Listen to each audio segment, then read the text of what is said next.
Olá, meus irmãos, graça e paz, seja bem-vindo a essa segunda palestra sobre família. O título que está norteando, o título geral é Rumos da Família. Eu falei com vocês sobre a teologia da família na primeira palestra. Se você perdeu, você pode acessar aí pelas redes sociais, disponibilizado aí pelo irmão Lucas, da Igreja Santo Eterno, e você pode acessá-la. Naquela palestra, eu falei sobre uma teologia que a Bíblia traz sobre a família. Talvez não tanto assim explícita nos manuais de teologia, mas na Bíblia Sagrada Deus trabalha de Gênesis ao Apocalipse com o tema familiar. O próprio Deus, eu expliquei como que nosso Deus é uma trindade, o próprio Deus, no sentido de trindade, ele mesmo é uma família em si. Então, ao criar o homem, ele se projetou dentro deste arranjo familiar para que a família pudesse espelhar a glória de Deus, a presença de Deus e a bondade de Deus sobre a face da terra. Foi esse o tema da nossa primeira palestra. A palestra de hoje eu quero dar continuidade agora, porém, falando sobre a queda, Agora o homem já está debaixo da queda, está debaixo do pecado, e como ele sai da presença de Deus, ele é expulso do paraíso, expulso do Éden, que era o local, o espaço que Deus criou para esse ser humano se desenvolver como uma família, como os dois, uma só carne. Agora ele passa a tomar conta da sua própria vida. E você vê um sintoma muito interessante quando Caim foge da presença de Deus. Mas ele não foge apenas da presença de Deus. Ele foge da presença da sua família também, vai criar o seu modelo familiar. Depois nós vamos ver durante os primeiros capítulos de Gênesis como que esse modelo ele é desfigurado com o passar do tempo, vindo da bigamia para a poligamia e por aí vai. Quando a antropologia, os antropólogos, eles vão fazer pesquisa de campo, eles se deparam com uma coisa interessante. Há muitos arranjos familiares completamente diferentes do que nós temos aqui no Ocidente. Por exemplo, eles encontraram tribos que têm a poliandria, onde a mulher é o centro, é a matriarca, daquele grupo familiar. Temos também a poligamia, que existe entre várias tribos. Por exemplo, o próprio Israel, durante algum tempo na sua história, eles sustentaram esse modelo familiar da poligamia. E tem também algumas tribos da Guiné-Bissau e de outras áreas também da Austrália, enfim, que sustenta um tipo familiar um tanto quanto estranho para nós do Ocidente, onde a mãe gera o filho, mas ela não é criada pelos pais. Aliás, os filhos não são criados pelos pais, eles são criados pelos tios maternos. Não é nem os tios paternos, são os tios maternos. Então é um arranjo completamente diferente. E por aí vai, nós temos vários arranjos, não vou ficar citando aqui, mas você pode ver na sua tela aí vários desses arranjos. Agora vamos falar um pouquinho sobre o modelo familiar bíblico e o romano, que esteve quase que andando juntos no primeiro século. Mas antes disso, vamos falar sobre um modelo bem rudimentar do Antigo Testamento, que é o modelo patriarcal. É interessante que a Bíblia, ao falar sobre família, ela não usa o termo família. Ela tem outra palavra para denotar família, para trazer um significado de família, que é casa. A palavra no Antigo Testamento é Bet, ou Bait, Bet Salém, ou seja, a casa de Salém. Então, Bet é um termo aí usado largamente no Antigo Testamento para falar sobre família. Você pode encontrar em Juízes, capítulo 1, versículo 22, onde fala sobre a casa de certos personagens. Então, quando ele fala a casa, por exemplo, de Davi, a casa de Jacó, está falando sobre a família. No Novo Testamento nós temos a palavra oikos, que também tem o mesmo significado de casa, mas com o significado de família. Traduz socialmente esse agrupamento aí familiar. Muito bem, no Antigo Testamento nós vamos encontrar um modelo interessante dentro da tribo de Israel. Primeiro, a tribo de Israel é composta por família. Essas famílias elas são compostas por clãs. Os clãs comportam as tribos e as tribos formam o povo de Israel. Então, existem micromodelos dentro dessa nova nação que Deus tirou do Egito, e Deus pediu para que fosse esse arranjo dentro das tribos, através de famílias, clãs, tribos e depois essas 12 tribos formavam o povo de Israel. Mas na era dos patriarcas, o modelo familiar ele era poligâmico. Tá? Então você pode observar lá na vida de Abraão, depois Jacó, eles têm várias mulheres, eles possuem várias mulheres. E isso era muito normal nos povos que eram vizinhos ali de Israel. Tá? Eles eram poligâmicos. Então Abraão e a sua descendência, na época dos patriarcas ali, talvez quem fuja um pouquinho aí desse modelo parece, né, que é Jó. Quando o livro de Jó fala sobre a esposa de Jó e sobre os seus filhos, parece que não traz esse modelo poligâmico, e sim um modelo monogâmico. Mas quando a gente entra já na história de Abraão, com o passar do tempo você percebe que ele adquire esse modelo dos seus vizinhos, o modelo poligâmico. Então, na era dos patriarcas bíblicos, existia um modelo poligâmico, patriarcal, onde o patriarca ele era o dono de tudo, tá? Inclusive da sua própria mulher. A mulher ela tinha que ser totalmente submissa ao marido e ela era um bem do marido, como está lá em Êxodo capítulo 20, quando vai falar sobre os 10 mandamentos. Os 10 mandamentos, em um dos mandamentos, diz lá, não cobiçarás os bens do teu próximo, a mulher do teu próximo. Então ele faz uma junção entre bens e mulher, porque a mulher era um bem do marido. E o marido então tinha que tomar conta desse bem. Ele era dono deste bem, também dono da sua esposa. Mas veja bem, não vamos tentar olhar esse contexto bíblico aqui da época dos patriarcas com óculos do século 21. Tá? Não vamos ser anacrônicos nesse sentido. Por quê? Porque isso, de certa forma, era muito bom. A mulher ser um bem do marido era muito bom, porque trazia um senso de pertencimento total e um senso de proteção. Ele era obrigado a proteger de qualquer maneira a sua esposa e os seus filhos. Então, o patriarcado, ele tomava conta de tudo. O marido, ele exercia os 3 poderes. Ele criava leis, ele executava, né, e ele também fazia a justiça, inclusive detendo a questão da vida e da morte nas suas mãos. Tudo bem? A família patriarcal era uma família extensa que comportava não só o pai, a mãe e os filhos, mas também tios, sogras, escravos, concubinas, enfim, era uma família muito extensa. A Bíblia fala que Abraão saiu com 318 homens para guerrear. Era uma família enorme. Tudo isso aí era chamada de a casa de Abraão. Ou seja, era a família de Abraão. Era uma característica daquele modelo familiar de ter uma família bem extensa.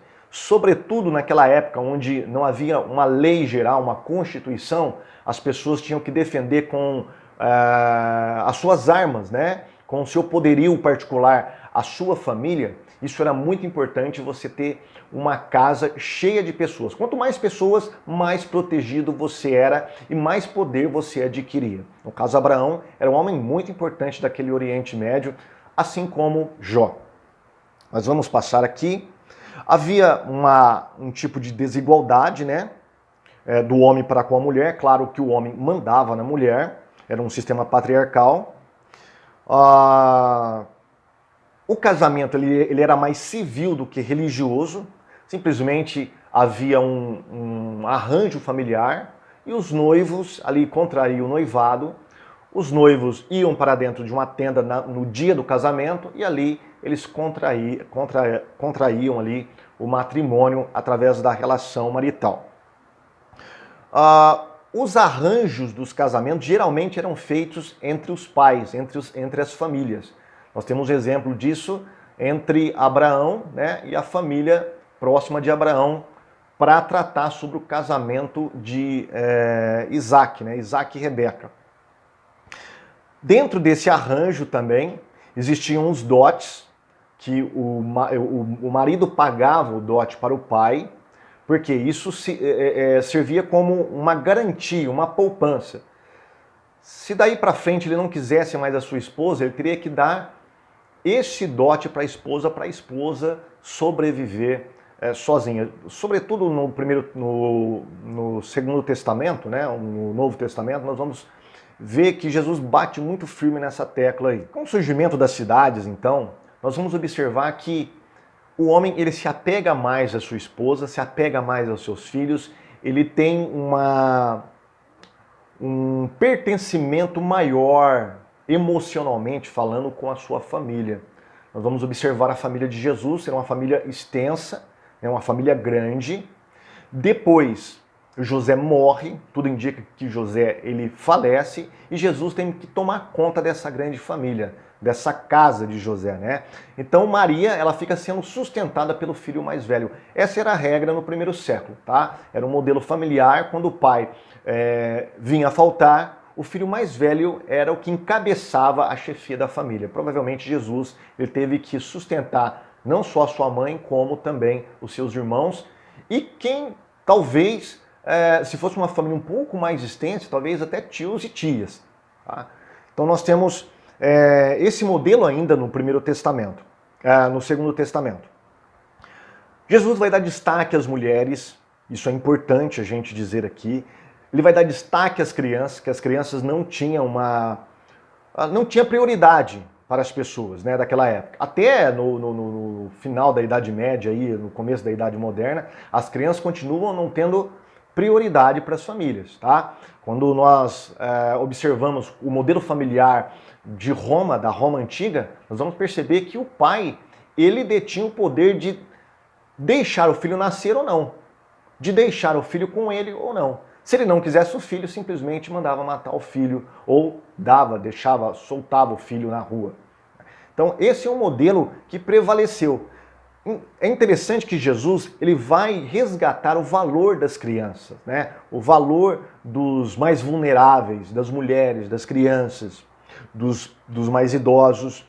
E Jesus ele vai chancelar ali o modelo lá de Gênesis, que é o modelo monogâmico, né? Falando que no princípio não foi assim que Deus criou, dando carta de divórcio, ou selo poligâmico, e sim sendo os dois uma só carne. Ou seja, Jesus ele resgata o modelo do Éden que foi perdido durante esse milênio de raça humana sobre a face da terra, longe da presença de Deus, longe da palavra de Deus. E por fim, Jesus inaugura a igreja e a igreja ela começa a surgir justamente dentro das casas, dentro desse modelo familiar, como uma igreja doméstica, tá? Junto ali no Novo Testamento, nós tínhamos um modelo também, o modelo romano, que era um modelo patriarcal também, numeroso, tá? O casamento era feito sob contrato, visando a fins financeiros, tá? Econômicos. Era feito privadamente, existia dois tipos de casamento, um era privado, o outro era público. Tá? Que comportava ali dentro da família a mãe, os filhos, avós, enfim, esse era o modelo familiar. Aliás, a palavra família, ela vem do latim, né? Famulus, que significa as pessoas que estão debaixo do dono da casa, e principalmente os escravos. Tá? Eram considerados os famulus, onde vem a palavra família, que se estendeu para os filhos e para a esposa também. Ou seja, todos que estão debaixo da casa do pater familiae, ele é constituído uma família. Na Idade Média, nós observamos aí na Idade Média, o modelo familiar ele vai melhorar um pouquinho no sentido de preocupação do pai, de um envolvimento maior do pai com a sua família. Tá? O pai da Idade Média, ele já não é aquele homem que controla tudo, como lá no modelo romano. Tá? Ele está preocupado com a economia, está preocupado com o domínio, com o poder, né? Então ele domina a sua família. O modelo da Idade Média não é esse. O modelo da Idade Média é preservar a família. Por quê? O poder não está no indivíduo, o poder está agora na família. O que o pai de família tem que fazer? Ele tem que fazer o de melhor para o seu filho, o melhor para a sua esposa e para que a sua esposa, os seus filhos, seus descendentes preservem o bem familiar que será passado para os seus descendentes, para futuras gerações. Então, o homem da Idade Média, ele é mais envolvido com a família no sentido sentimental também. Tá? Esse modelo ele vai prevalecer até mais ou menos aí a Idade Moderna, onde nós temos um marco, um divisor de águas, que é a Revolução Industrial. Perdão, a Revolução Francesa juntamente com a Revolução Industrial. A Revolução Francesa, pessoal, ela é um marco de tudo. Se alguém perguntasse para mim, olha, Qual que é um dos maiores marcos para a degradação da humanidade, tá? Voltado para a sociedade ocidental? Eu diria que é a Revolução Francesa de 1789. Tá? Tudo que é de ruim aconteceu na Revolução Francesa e teve implicações piores ainda depois. E nós estamos colhendo os frutos da Revolução Francesa até hoje. Mas muito bem, o que mudou no modelo familiar com a Revolução Francesa? Vamos lá, vamos falar mais rápido sobre isso. Tá? Uma busca de igualdade, lembra que o lema da Revolução é igualdade e fraternidade. A busca pela igualdade, então, ela vem trazer dentro do casamento novas configurações. Primeiro, é questionado a questão patriarcal, o modelo patriarcal. O homem ele perde um pouco dessa autoridade total que ele tem sobre toda a família, principalmente sobre a esposa. Ele agora, sobretudo, aquele provedor, né, econômico da família. Ele continua sendo um patriarca, continua liderando, mas ele lidera principalmente a parte econômica da família. Tá? O homem e a mulher vão ali dividindo os poderes com o passar do tempo pós-Revolução Industrial e pós-Revolução Francesa.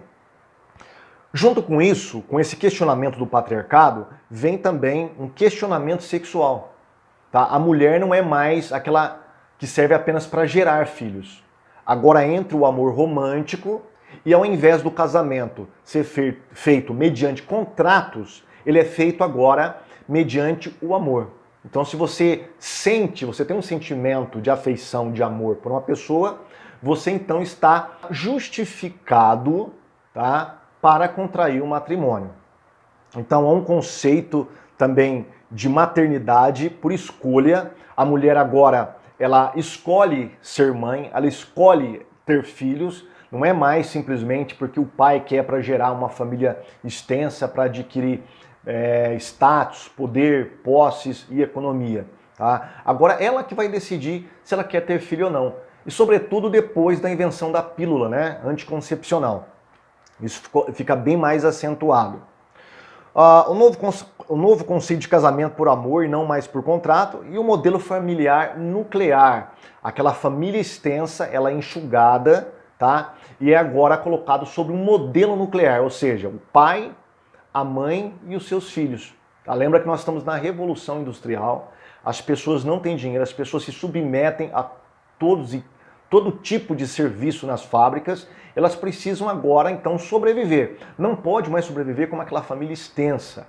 Essas pessoas da área rural estão vindo cada vez mais para o centro, para as cidades, as grandes cidades, onde tem as grandes fábricas, né? E elas estão ficando cada vez menores. Por quê? Porque elas precisam sobreviver nesse grande centro urbano. E assim, o modelo familiar ele vai sendo modificado até ser enxugado no modelo nuclear de família. Nessa época também, pessoal, nós temos o surgimento dos estados nacionais. Isso é importante também porque vai ter implicações no modelo familiar, né? A busca pelo bem-estar da família. Lembra que o Estado Nacional ele quer formar uma nação, tá? Ou seja, ele quer trazer uma igualdade, uma nacionalidade, onde todas as pessoas, independente ali das etnias, que estejam sobre aquele território, elas possam se sentir pertencidas a esta grande nação. Tá? Na língua, na educação, na religião, enfim. Esse Estado-nação ele vai criar uma hegemonia populacional, uma hegemonia de nação. Isso aí vai ter implicações na família. Por quê? Para criar isso, o Estado tem que investir sobretudo na família. Ele vai investir na família. Tá? Há uma busca agora de bem-estar para a população. Há um investimento no núcleo familiar, que é o núcleo da sociedade, para ter uma sociedade forte. Esses governantes começaram a perceber que é necessário uma família sadia, uma família forte. Então, o Estado começa a investir no núcleo familiar. Há uma transformação no conceito de criança também. Tá? A criança deixa de ser vista como um mini adulto. Né? Se você buscar as fotos antigas aí, as crianças vestiam roupas de adulto, pareciam um mini adulto. Então, a partir da Revolução Industrial para frente, né, sobretudo com os estados nacionais, esse modelo de criança vai ser deixado de lado, a criança adulto. E aí vai se formando, né, outras áreas. Por exemplo, o conceito de infância e adolescência é criado nessa época também. Tá? É criado outras áreas da ciência, a pediatria, a obstetrícia, para cuidar da maternidade, cuidar da criança. Então o Estado vai investir na criança. Por quê? Porque a própria educação ela vai também ser transformada. Tá? Agora, os Estados nacionais, eles adquirem um status de Estado educador, onde o Estado tem que fornecer de graça e compulsoriamente a educação para essas crianças, porque ele precisa formar cidadãos para que protejam esses estados. Tá? Então tudo isso aí vai modificando, né, o modelo de família através dos séculos, através dos anos, sobretudo pós-revolução industrial e pós-revolução francesa.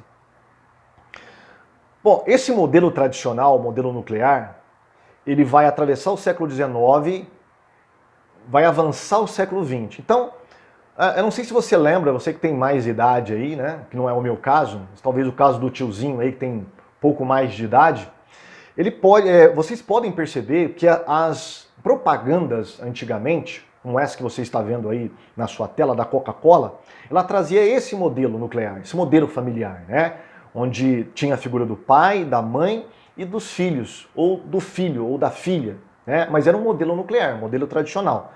Esse modelo aí, ele imperou, né, até mais ou menos na década de 90, tá?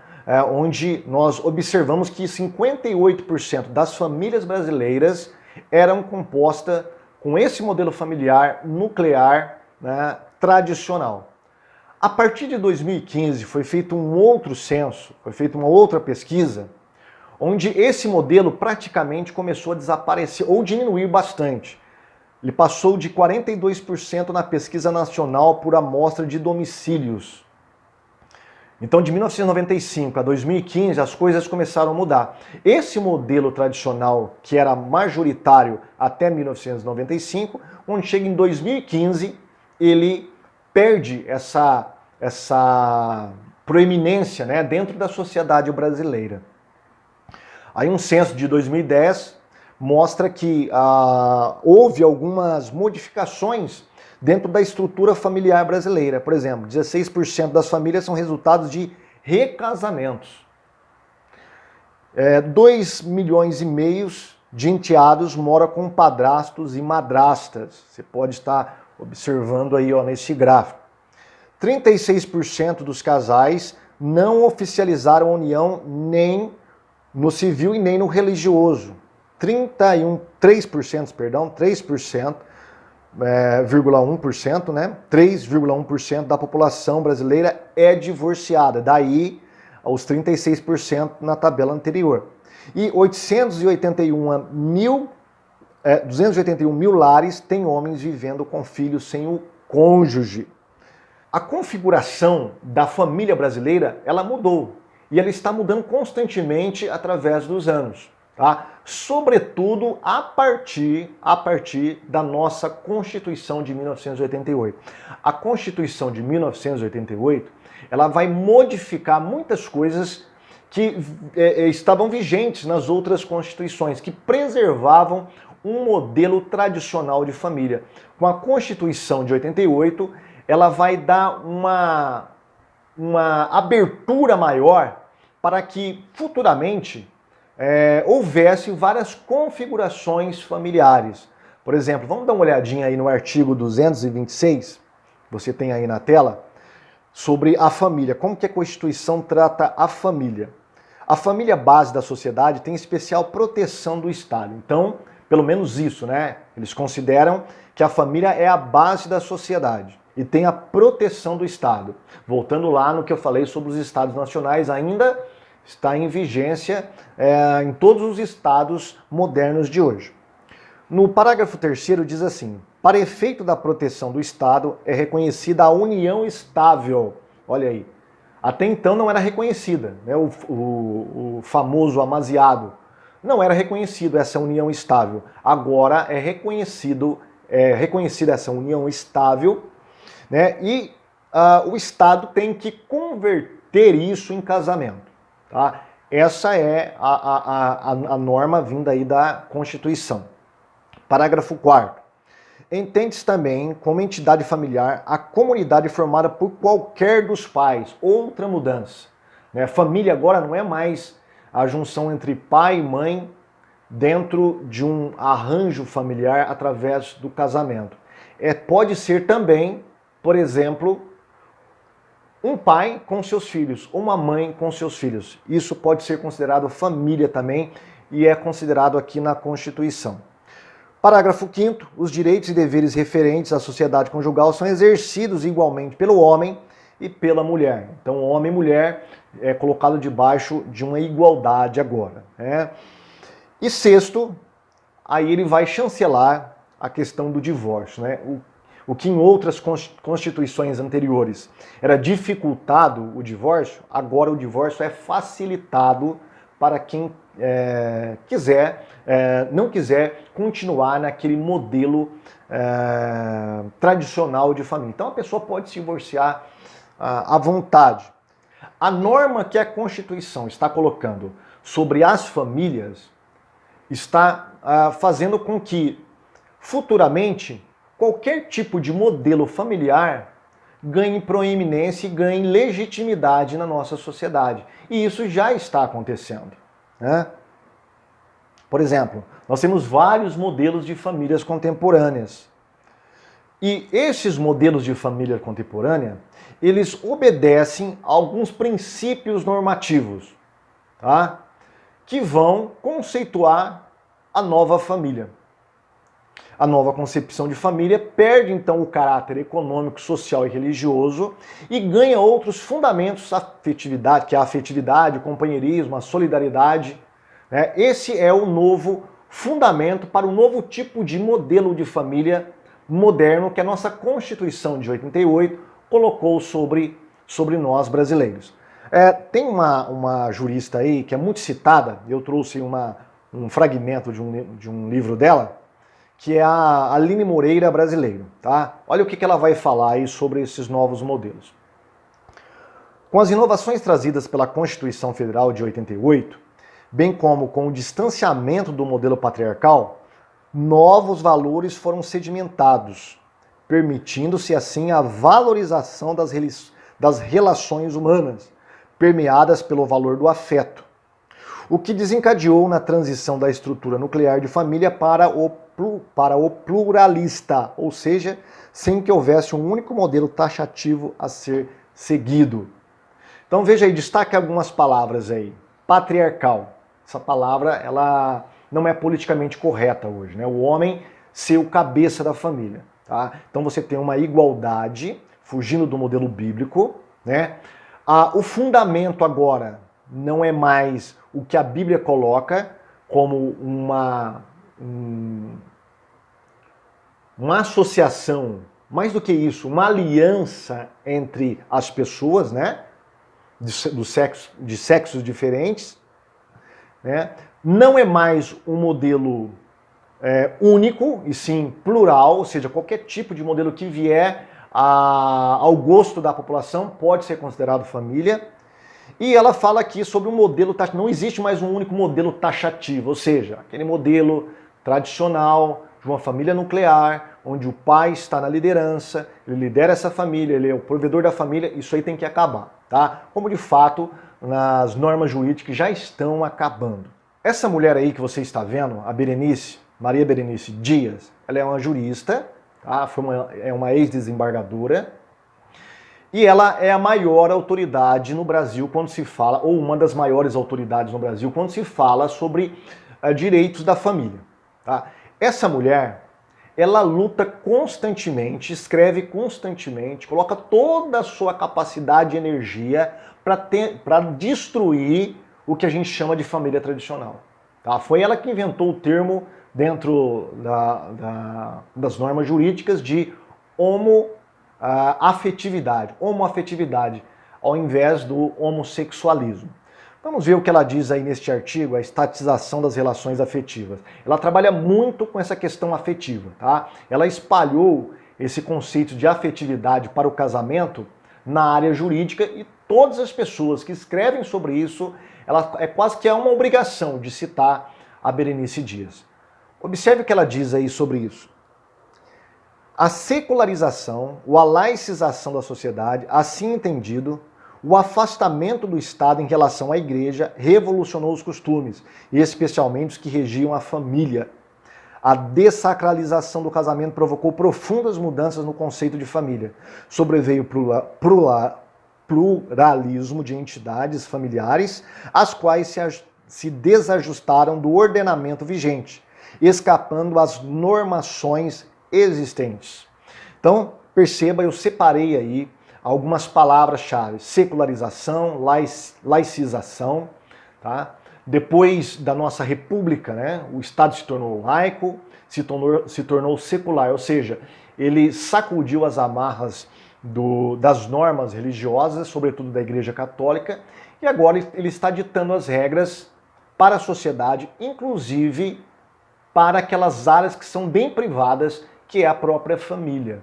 Tá? Ela diz aí que quando a Igreja, o Estado, se separou da Igreja, isso teve implicações no casamento também, provocando mudanças no conceito de família. Eu quero chamar a sua atenção para uma coisa interessante aqui.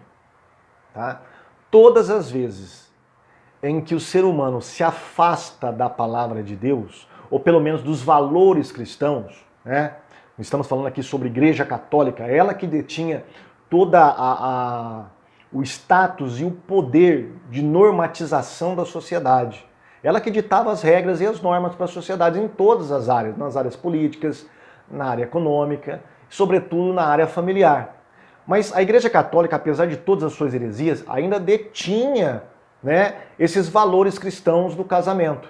Agora, quando surge a República, há uma desvinculação desses valores e o próprio Estado agora é que vai prover as normas secular, né, e laicas para o seio familiar. E aí a Berenice, ela dá aquele salto de alegria, né? Ainda bem, né? Ainda bem que nós nos livramos desses laços religiosos. Agora há uma dessacralização da família. Agora sim nós podemos ser felizes, né? Praticamente é isso que ela e outros juristas que rezam pela mesma cartilha da Berenice estão dizendo para nós, que esses novos modelos familiares, longe do modelo familiar que a religião propôs para nós, devem ser modelos familiares que produzem famílias mais felizes. É praticamente isso que esses juristas estão falando para nós. É interessante que a lei, ela não é criada assim de repente, né? Existe até um ditado dentro da área jurídica que o costume forma a lei. A lei é formada através do costume. Ou seja, o que já está posto na sociedade, tá, depois é transformado em lei. Ele é transformado em cultura e depois em lei. Há uma normatização daquelas regras que a própria sociedade vem criando através dos hábitos e dos hábitos para os costumes. Tá? Então há um hábito, esse hábito, quando ele ganha uma coletividade, ele se torna um costume, tá? E o costume, durante um bom tempo, ele permanecendo na sociedade, ele vai ser legitimado através das normas jurídicas. É isso que está acontecendo com a área familiar. Tá? A sociedade veio se afastando cada vez mais da palavra de Deus, veio criando novos modelos familiares, novas normas familiares, de acordo com o seu gosto e conveniência, né? E agora o direito, as leis, elas têm que legitimar, justificar isso legalmente. Então são criadas leis para justificar esses modelos que a própria sociedade vem criando através dos anos, através dos séculos. Vamos dar uma olhadinha em algum desses modelos? Vamos lá. Família da união estável. Isso já está previsto na Constituição, como nós vimos, nós lemos lá, né? Família, união estável. Então uma pessoa, né, um homem, uma mulher que se junta, né, sem casar no cartório ou no religioso, no civil ou no religioso, no cartório ou na igreja, né, ele pode ser considerado família. Esse ajuntamento pode ser considerado uma família. E isso dá base, claro, para um monte de tipo de erros e de pecados, né? A pessoa está cada vez mais fora da palavra de Deus. Por quê? Porque a igreja, ela de certa forma, ela dá uma legitimidade ao casamento, uma sacralidade ao casamento. E o Estado também torna esse casamento legal, né? Nós vimos na Constituição que é dever do Estado converter essa união em casamento. Tá? Até mesmo esses juristas não saíram tão fora, né? Os nossos políticos não saíram tão fora aí da base bíblica, mas considera isso como uma família. Ela só tem que ser convertida em casamento. Esse é um tipo de modelo que prevalece hoje em dia. É o famoso amasiado. Família reconstituída, quando tem um homem que está sozinho, né, ou morreu a sua esposa, ou ele divorciou, e uma mulher com a sua prole, ou que faleceu o seu esposo, ou ela é divorciada, esses dois se juntam e formam aí uma família. Isso é chamado família reconstituída, ou família de ajuntamento monoparental. Monoparental é justamente isso que você está vendo aí, né? Uma mulher com filhos é chamado também de família, família monoparental. Poderia ser um homem também com seu filho, como nós vimos naquele gráfico lá de 881 mil casos, né, de homens que têm os seus filhos, que moram sozinhos com os seus filhos. É também uma família monoparental, segundo as novas regras. Há também a família anaparental, que é formada, por exemplo, por irmãos. Ou a pluriparental, que é formada por crianças que são criadas pelos avós ou pelos tios. Tá? Isso é considerado também uma família, um modelo familiar.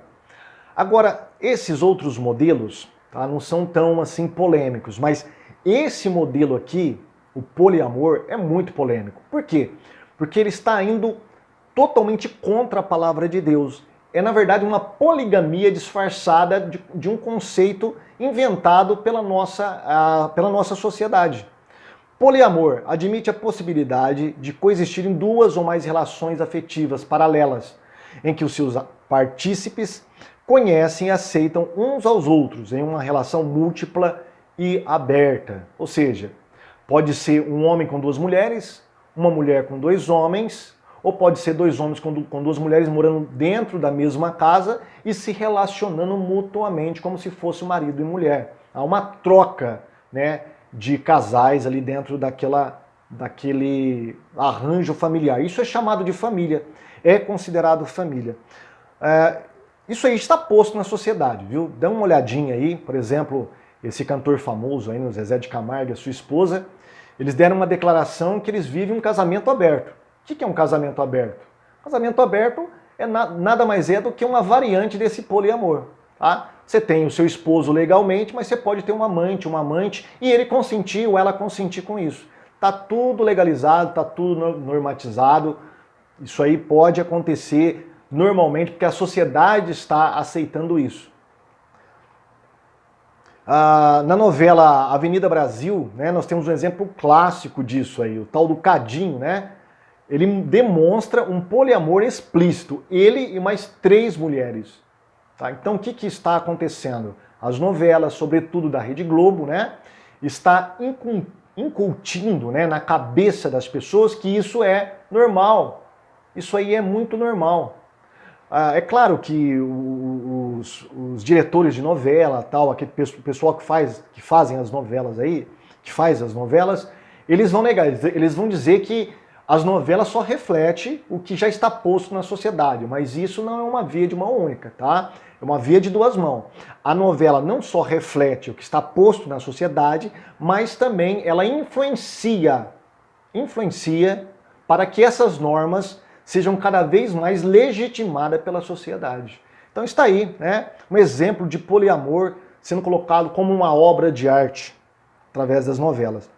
Isso aí já está tendo repercussões. Por exemplo, lá em Tupã houve uma união estável entre 3 pessoas, oficializada em cartório.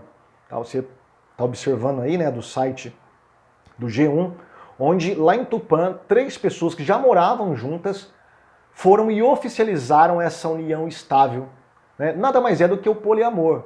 No entanto, o Código Civil, no seu artigo 1566, ele diz o seguinte, ó, são deveres de ambos os cônjuges a fidelidade recíproca.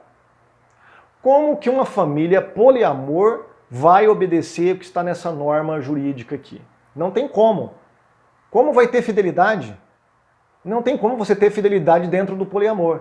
Então, eu acredito que logo, logo, essa norma jurídica aqui, esse artigo, ele será modificado para se adequar aos pecados que está posto na nossa sociedade. Né? Os atos pecaminosos, os desejos pecaminosos da nossa sociedade, eles então influenciam e pressionam a área jurídica para modificar as leis, para legitimá-las em prol desses novos modelos familiares. Aí nós temos uma outra família, a família homoafetiva, tá? É uma entidade familiar composta por duas pessoas do mesmo sexo, que podem ou não adotar crianças. Porque dois homens não podem gerar um filho e nem duas mulheres podem gerar uma filha, tá? Ou um filho. Então eles precisam adotar. Esse é um novo modelo também colocado aí para ser aceito por todas as pessoas como se fosse algo natural, algo normal. E isso está sendo legitimado. Nós tivemos um problema no STF, né, onde os ministros legitimaram essa prática aí de família homoafetiva. Família unipessoal, olha aí, uma pessoa pode constituir uma família também. Tá? Agora essa aqui, família eudemonista, talvez você nunca ouviu falar disso, mas é um outro tipo de modelo familiar. É uma forma de classificar a família no sentido de da busca individual para a sua realização pessoal, para a concretização da felicidade. Ou seja, a família eudemonista é aquela família que está simplesmente em busca da felicidade e do prazer. Tá? Por exemplo, um grupo de amigos pode se reunir e ali pode se constituir uma família eudemonista. Ou seja, ele está em busca de ser felizes aí entre eles. Tá? Isso é um tipo de arranjo familiar que está sendo colocado para nós também. Em 2015, o deputado Orlando Silva, do PCdoB, ele fez uma PL. Ele e outros deputados aí da esquerda fizeram uma PL para instituir o Estatuto das Famílias do século XXI. E olha que interessante. É lógico que isso aí não foi aceito, né? A bancada da Bíblia, da Bala e outras bancadas tradicionais ali do Congresso bateram em cima para retirar esse instituto, esse estatuto funesto, né, que ele quis colocar. Ele e toda a esquerda queriam aí implementar para legitimar esses novos tipos familiares. O artigo 20, ele é totalmente ambíguo, tá? E ele dá margem aí para os piores tipos de modelos familiares. Diz assim, ó, são reconhecidas como famílias todas as formas de união entre duas ou mais pessoas. Bom, aqui você tem duas interpretações. Essas duas ou mais pessoas podem ser o homem e a mulher, né, com seus filhos, beleza? Mas aqui também cabe o modelo de poligamia. Cabe também o modelo do poliamor. Tá? Veja que o negócio não está claro. O que ele quer dizer entre duas ou mais pessoas? E aí prossegue, né? Que para este fim se constituam e que se baseiam no amor, novamente é a questão do afeto, na socioafetividade, independentemente de consanguinidade. Outra ambiguidade aqui. Ele vai falar sobre o gênero, orientação sexual, nacionalidade, credo, raça, incluindo seus filhos ou pessoas que assim sejam consideradas. Então veja bem, aqui não está bem claro, tá? Independente de consanguinidades. Isso aqui pode dar margem, por exemplo, para o pai casar com a filha. Então, esse tipo de estatuto que a esquerda quis colocar como modelo das famílias do século XXI, totalmente ambíguo, totalmente aberto, que pode dar vazão aí a todos os tipos de aberrações familiares que, porventura, a imaginação e a criatividade da sociedade quiser colocar para que as normas jurídicas venham a legitimar através das leis. Esses caras aí, eles se baseiam mais nessa mulher aqui, na Maria Berenice, como eu falei para vocês. Bom, você deve ter percebido até agora que esses novos modelos familiares, esses novos formatos de família, eles têm como base apenas o afeto, né? E você percebeu que a área jurídica trabalha muito com isso, né? É sempre a afetividade, é sempre a busca do prazer, é sempre o individualismo que é a base para esses novos modelos. Isso é um grande problema. Por exemplo, o sociólogo Zygmunt Bauman, ele fala muito bem disso no seu livro Amor Líquido, que eu quero deixar com você aí um pequeno fragmento deste livro que vai ir de encontro ao que essas normatizações jurídicas estão fazendo aí para justificar esses novos modelos familiares. Amor líquido é um amor até segundo aviso, o amor a partir do padrão dos bens de consumo. Mantenha-os enquanto eles te trouxerem satisfação e os substitua por outros que prometem ainda mais satisfação. O amor com um espectro de eliminação imediata e assim também de ansiedade permanente, pairando acima dele. Na sua forma líquida, o amor tenta substituir a qualidade por quantidade, mas isso nunca pode ser feito. O que Bauman está falando? Ele está falando justamente deste alicerce que está sendo colocado sobre esses novos modelos de família. É o amor líquido. Ou seja, a afetividade. Enquanto durar a afetividade, está beleza. Depois que acabar a afetividade, você pode largar quando e como você quiser o seu parceiro ou a sua parceira. Eu quero falar sobre isso numa citação da Berenice Dias, tá? Mas em outra palestra. Quero citar um outro artigo dela, onde ela vai justamente nessa direção aí, tá? O que importa é a afetividade. Acabou a afetividade, acabou o casamento. E Bauman está falando para nós que isso é um tipo de amor líquido.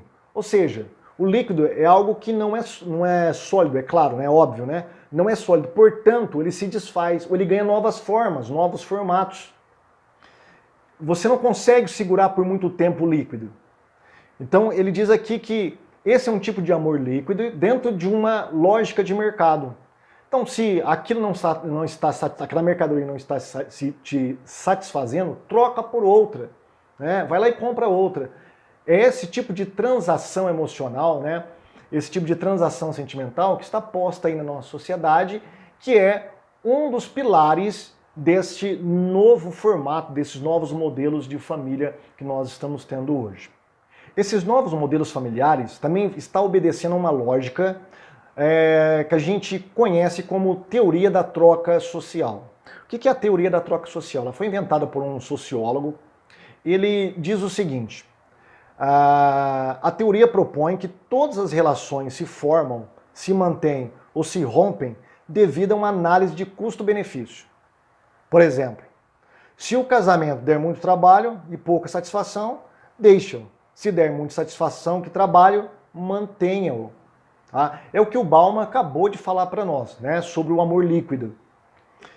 E essa teoria da troca social, né, que ele fala que todas as relações sociais são baseadas assim no custo-benefício, ela tem dois princípios fundamentais, que é o individualismo. Este princípio postula que toda conduta sempre é dirigida para o indivíduo. É o que nós observamos justamente nas fundamentações jurídicas para esses novos modelos de família. Tá? E também o hedonismo. A finalidade última do ser humano é conseguir satisfação e prazer. Então a teoria da troca social é baseada nesses dois fundamentos. E quando nós olhamos, né, todas as justificações jurídicas que tentam justificar esse novo modelo familiar que está sendo colocado para nós, ela tem como pano de fundo nada mais, nada menos do que a teoria das trocas sociais. Tá? Infelizmente, está lidando com fundamentos muito frágeis, né, como o individualismo e o hedonismo. Um casamento, ele não pode ser reduzido a isso. Né? Ele não vai findar. Vai acontecer como o Bauman diz. Né? É um amor líquido que vai gerar um casamento líquido e uma família líquida. Isso é a lógica, né? É um processo que segue uma normatividade, tá bom? Então, o que nós estamos tendo na nossa sociedade é uma norma divorciada da palavra de Deus que está criando uma lógica própria para tentar fundamentar o casamento. E é uma coisa interessante, né? Por que fundamentar o casamento? Porque esse negócio de casamento, ele poderia ter só ajuntamento, como, por exemplo, as uniões estáveis. Por que não a Constituição, as normas jurídicas não liberam logo a união estável? Por que se que com o casamento? Parece que ainda tem um resquício lá dentro ainda, lá escondido na consciência dessas pessoas, de uma norma bíblica, né? Que fala sobre a união, né? O casamento entre o homem e uma mulher. Então, esses princípios norteadores que nós observamos aí, eles são frágeis, e eu quero citar alguns deles para vocês. A afetividade é colocada como bem maior, né? Dentro de uma escala ética, a afetividade é o bem maior, tá? Se não tiver afetividade, não há casamento, tá? Não importa o que seja, o que a pessoa possa fazer, jurar, sacramentar uma pela outra. Acabou a afetividade, tá? A afetividade é o bem maior. Não é o companheirismo, não é a fidelidade, é a afetividade. O antropocentrismo, a autonomia humana, né? O homem, ele é autônomo, então ele manda na sua própria vida. O individualismo, né? A predominância do self, o eu está sempre tomando as decisões, tudo tem que ser voltado para mim como indivíduo. Tá? Eu, indivíduo, tenho que ser feliz. Eu, indivíduo, tenho direito a ter felicidade, a ter o prazer, tenho direito à felicidade. Isso fala sobre o hedonismo, que é um outro pilar, que é a busca do prazer e da felicidade. Também junto com o relativismo, a ausência de qualquer padrão normativo, né? Nós lemos da Brasileiro, ela falando que nós não estamos mais debaixo de qualquer normatividade taxativa. Né? Então nós estamos livres dessas amarras da religião que mostravam para nós, indicavam para nós o que era norma e o que não era norma dentro do casamento. E por fim, as mudanças socioculturais, que eu chamo de determinismo social, ou seja, se está tendo mudança na sociedade, vamos correr para as leis para legalizar, justificar legalmente essas mudanças que está ocorrendo na sociedade. Esses então são os princípios norteadores dessas novas famílias, desses novos modelos familiares, tá? Só que a sociedade, ela não é a norma. As mudanças sociais não é a norma. Isso reflete mais uma desobediência à palavra de Deus, reflete mais um controle, né, do pecado sobre a vida da pessoa do que uma simples mudança cultural. Por que há uma mudança cultural? Por causa do pecado do indivíduo, por causa dessa percepção pecaminosa de só querer o que faz bem para a minha carne, o que faz bem para mim como indivíduo. E aí eu coloco para você, né, algo sintomático que Jesus falou para os fariseus. Os fariseus perguntaram para Jesus, nesse caso, por que Moisés permitiu aos homens mandar a sua esposa embora se der a ela um documento de divórcio? Havia uma disputa entre Jesus e os fariseus ali a respeito do divórcio, né? Então Jesus respondeu, Moisés deu essa permissão por causa da dureza do coração de vocês, mas no princípio da criação não era assim. Então veja bem, há uma norma colocada por Deus para o casamento, para a família, tá? E agora a sociedade, ela se divorcia dessa norma e vai criando outros arranjos familiares. Mas isso não pode ser legitimado simplesmente porque a sociedade está, de livre e espontânea vontade, se reajustando dessa maneira dentro da área familiar. Tá? Isso é mais a dureza do coração dessas pessoas. É o que Jesus falou aqui para os fariseus. Isso é devido ao coração de vocês, porque no princípio não era assim. Ou seja, a norma é a que Deus colocou no princípio. O que veio depois, tá, é uma rebelião contra essa norma. É uma quebra da normatividade divina colocada para o ser humano através da palavra de Deus. Agora, o que o cristão, ou melhor, todas as pessoas deveriam fazer? Fugir deste padrão mundano, né? O que o mundo coloca para nós como normatividade. Nós devemos fugir disso. E eu vou além, tá? Eu vou além e vou falar para você que nem mesmo o modelo tradicional de família é suficiente para você ter uma família bíblica, tá? Ser tradicional não basta, o que você está observando aí, olha, ser tradicional não basta. Você tem que estar aos pés da cruz. A sua família tem que estar aos pés da cruz. Não é somente uma questão de ter um modelo familiar nuclear, pai, mãe, filhos, cujo líder é o homem. Não. Por quê? Porque mesmo este modelo, ele está impregnado com o pecado. Porque dentro desse modelo nós vemos violência doméstica, abusos, né, pedofilia, dentro deste modelo familiar.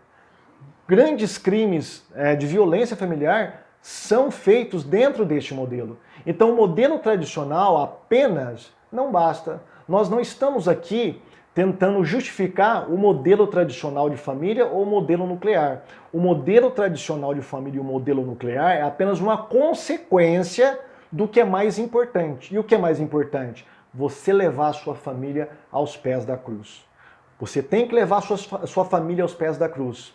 E isso acontece quando você assume uma normatividade advinda da palavra de Deus. Então, nós temos que buscar padrões normativos divinos para que a nossa família seja uma família saudável e feliz e fuja dessa lógica do mundo, tá? Então a palavra de Deus é que vai ditar as normas. É a palavra de Deus que vai dizer para mim, para você, para todos nós, como que uma família deve ser feliz.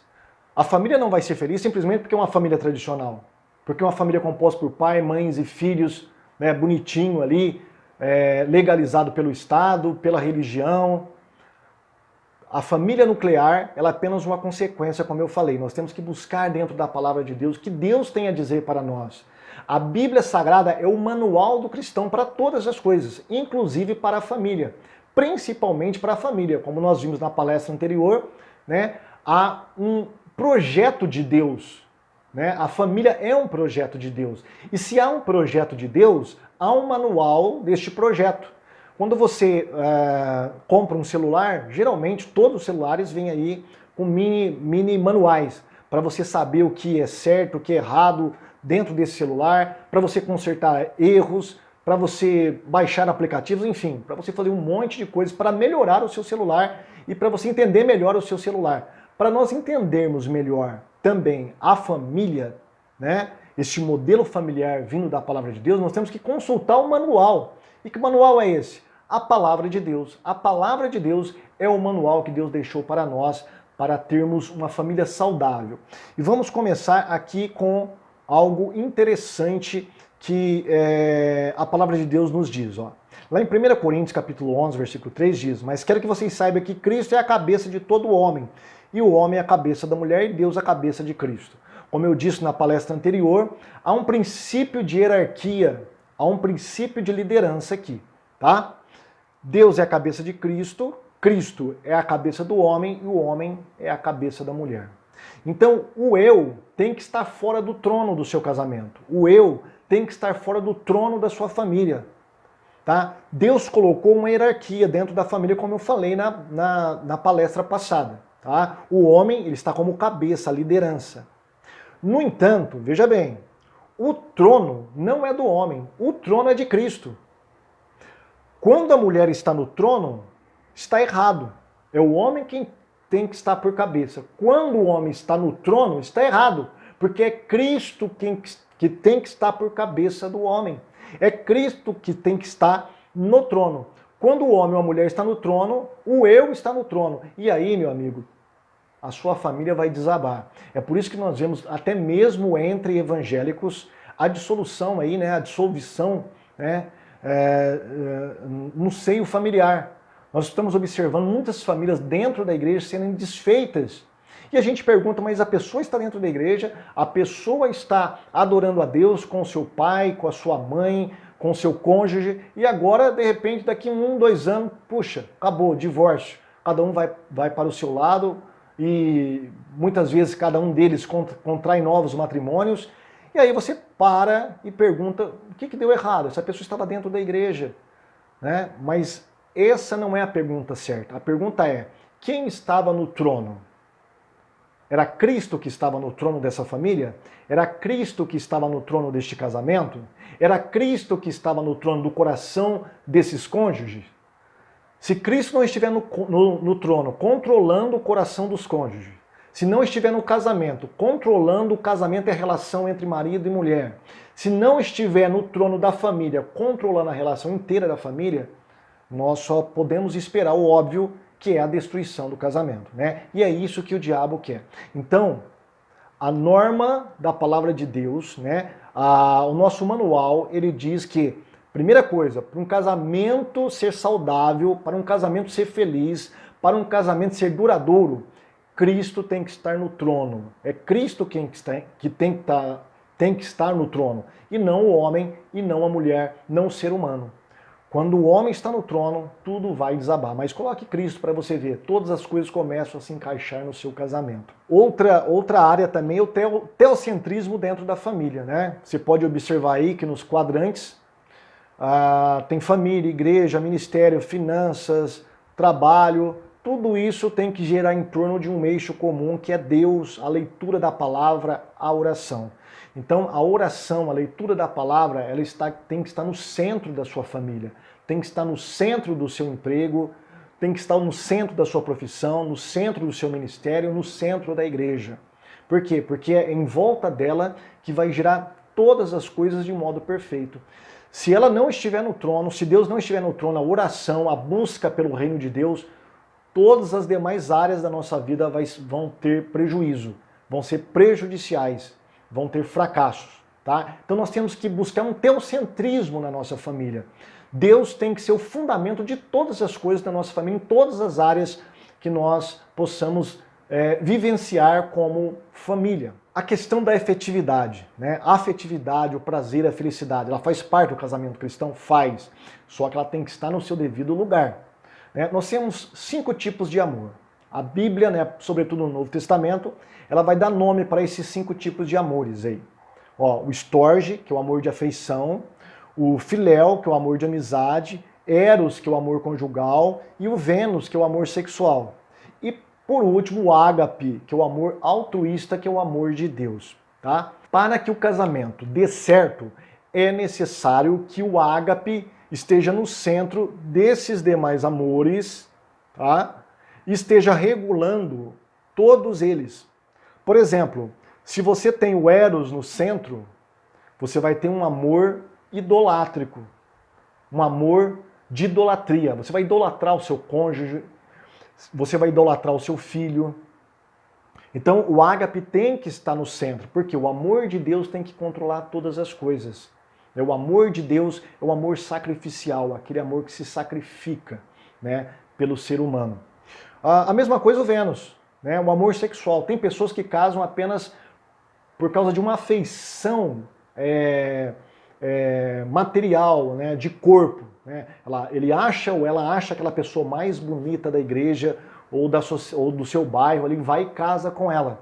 Né? E depois, é claro, que esse amor, que é o amor Vênus, ele não vai ter base para sustentar esse casamento por muito tempo. Em algum momento esse casamento vai ruir, em algum momento esse casamento vai vir abaixo.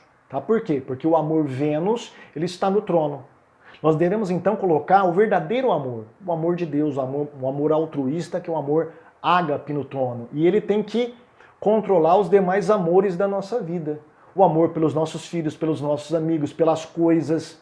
Né? Imagine o amor pelas coisas, que é o amor storge, né? O amor de afeição. Eu gosto do meu carro, gosto da minha casa e tal. Isso é um tipo de amor. Tá? Isso é legítimo. Agora, o que não pode acontecer? Isso está no trono. Quando isso se torna... quando o storge ele entra como o fator regulador dos demais amores, eu estou num processo de idolatria. Tá? E isso a palavra de Deus condena veementemente. Então o ágape é o amor que tem que estar no centro do casamento e no centro da família. Uma outra questão aí é o que é o casamento, né? O conceito de casamento. O casamento é um contrato? É um acordo? Ou é uma aliança? Tem um texto bíblico aí que eu gostaria que você lesse comigo, que está lá em Malaquias capítulo 2, versículo 14 ao versículo 16. Diz assim: porque o Senhor foi testemunha entre ti e a mulher da tua mocidade, com a qual tu foste desleal, sendo ela a tua companheira e a mulher da tua aliança. Para a Bíblia, o amor o casamento é uma aliança entre o homem e uma mulher. Não é um acordo, não é um contrato. E não se baseia apenas em afeição. Tá? Ele é uma aliança. O que é uma aliança? Uma aliança nos moldes bíblicos, dentro da concepção bíblica, era um acordo, mas um acordo quase que espiritual feito entre duas pessoas. Tanto é que a aliança, né?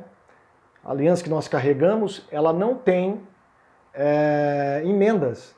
Ela é infinita. E é esse o sentido de aliança. a aliança tem que ser infinita entre um homem e uma mulher através do casamento, até que dure esse casamento, né? Até que um desses cônjuges morram. Um outro conceito de aliança é de sacrifício. Quando Deus pedia para o povo fazer aliança, ou algum personagem bíblico fazer aliança, geralmente tinha um sacrifício envolvido. Então a aliança, ela traz a ideia de sacrifício, de sangue, né? E é justamente isso que é o casamento cristão, né? O casamento cristão é uma aliança, ou seja, ele é infinito enquanto dure, né? Quem vai desfazer os laços do casamento é a morte ou arrebatamento da igreja. Tá? Ele também é um sacrifício, porque ele não se desfaz quando acaba a afeição. O casamento cristão, se acabar a afeição entre os cônjuges, ele vai buscar na palavra de Deus, né, novas formas de reaver e reavivar este amor, essa afeição, esse prazer que ele sentia pelo seu cônjuge. A busca pelo prazer desenfreado, o hedonismo, ele não é uma base segura, é um amor líquido, ele vai se desfazer a qualquer momento. É o amor baseado na afeição que está como base aí desses novos formatos de casamento. O formato de casamento cristão, o formato tradicional de casamento, tem como base uma aliança, né? O sacrifício.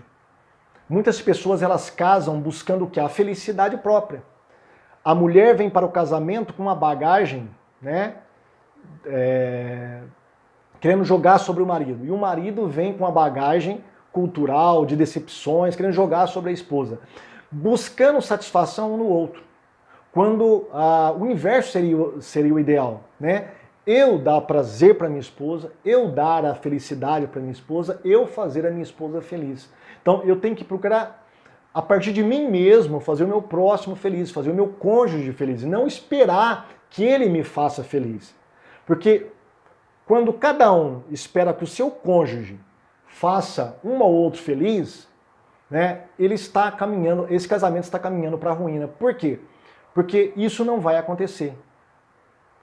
Agora, quando eu, independentemente do meu cônjuge, coloco na minha mente que eu quero fazer o meu cônjuge feliz, tá, ele vai ter implicações no coração dessa pessoa. E essa pessoa começa a perceber que realmente, olha, apesar do mal que eu estou fazendo para ele, apesar de não tratá-lo bem, ele está me tratando bem.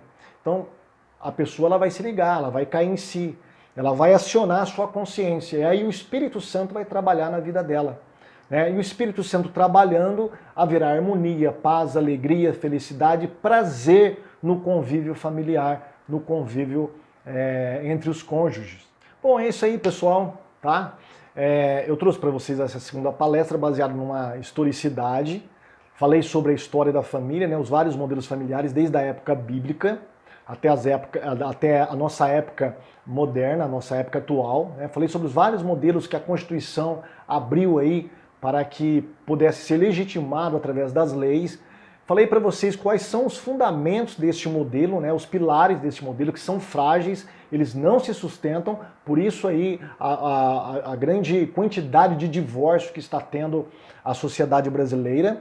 O divórcio também ele é sancionado pela própria Constituição, isso abre leque para as uniões estáveis, que não é o desejável por Deus, porque uma união estável, ela a qualquer momento pode se tornar instável.